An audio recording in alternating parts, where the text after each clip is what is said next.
करायला आली आहे मी माझ्या पहिल्या मिनी व्लॉगचा गाजावाजा. नमस्कार, मी पूजा. 3.5 शक्तिपीठापैकी तिसरं शक्तिपीठ मानली जाणारी रेणुका माता. निसर्गाचा वरदहस्त लाभलेल्या चांदवडची ओळख श्री रेणुकादेवी मंदिर या ऐतिहासिक वास्तूशिवाय अपूर्णच आहे. चांदवड तालुक्याच्या उत्तरेला मुंबई आग्रा महामार्गावर 1 ते 1.5 किलोमीटरच्या अंतरावर तामकडा डोंगराच्या कुशीत रेणुका मातेचे आकर्षक असे मंदिर आहे. आईचे बोलावणे असले की आपण कसेही तिच्यापर्यंत पोचतो.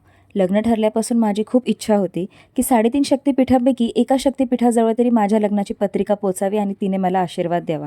योगायोगाने हा योगही जुळून आला आणि आईने स्वतःच मला तिच्याजवळ बोलवून घेतले आशीर्वाद द्यायला. प्रवेशद्वारातून आत गेल्यावर प्रशस्त पटांगण आणि भव्य मंदिर समोर दिसते.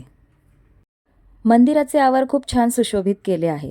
पटांगणात उंचच उंच अशा 2 भव्य दगडी दीपमाळा आपल्या स्वागतासाठी तयारच असतात.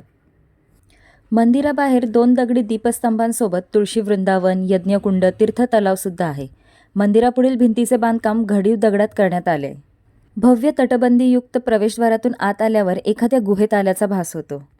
हे मंदिर आधी गुहेच्या स्वरूपात होते. सध्या जे मंदिराचे भक्कम दगडी बांधकाम आपल्याला दिसत आहे ते अहिल्यादेवी होळकर यांनी त्यांच्या काळात केलेलं आहे. अहिल्यादेवी रेणुका मातेच्या उपासक होत्या. एका लहानशा जागेत मारुतीचे मंदिर, शंकराची पिंड सुद्धा आहे.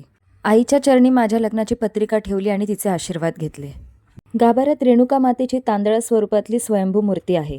शेंदूर लावलेला शिळेचा भाग म्हणजे देवीचे शिर असून त्याला डोळे, नाक, तोंड आहे.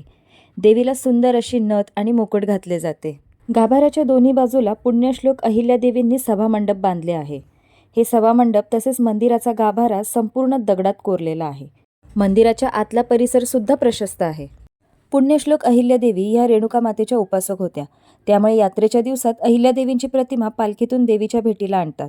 अनेक वर्षापासून ही परंपरा आजही इथे सुरू आहे. इथे रेणुका मातेची नवरात्रात मोठी यात्रा भरते.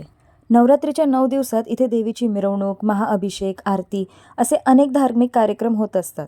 चांदवडची रेणुका माता नवसाला पावणारी आणि मनोकामना पूर्ण करणारी आहे अशी भाविकांची श्रद्धा असल्यामुळे हजारो भाविक इथे रोज दर्शनासाठी येतात. दर महिन्याच्या पौर्णिमेला देवीची पालखी निघते. तसेच रोज देवीची पारंपरिक पद्धतीने पूजा अर्चा सुद्धा केली जाते. आईचा आशीर्वाद मिळाल्यामुळे मी खूप खुश होती. आपण बाहेर फिरायला आलोय म्हणून आमचं हे पिल्लू खूप खुश होतं. कसं गोड स्माईल देतंय. चहाची तलब झाली म्हणून म्हटलं चहा प्यावा, तर बघते काय तर पवार अमृत तुल्य. आता दादा म्हणाला, होणाऱ्या पवारीनबाई आपण आता इथेच चहा पिऊया. मग काय मस्त कडक चहा घेतला आणि मग दादा, वहिनी, मम्मी आणि आमचं हे छोटंसं पिल्लू निघालो आम्ही पुढच्या प्रवासाला. दादाने गाडी काढली आणि मग आम्ही निघालो भुर्र. तर मग मंडळी, कसा वाटला माझा हा मिनी व्लॉग मला कमेंट करून नक्की सांगा.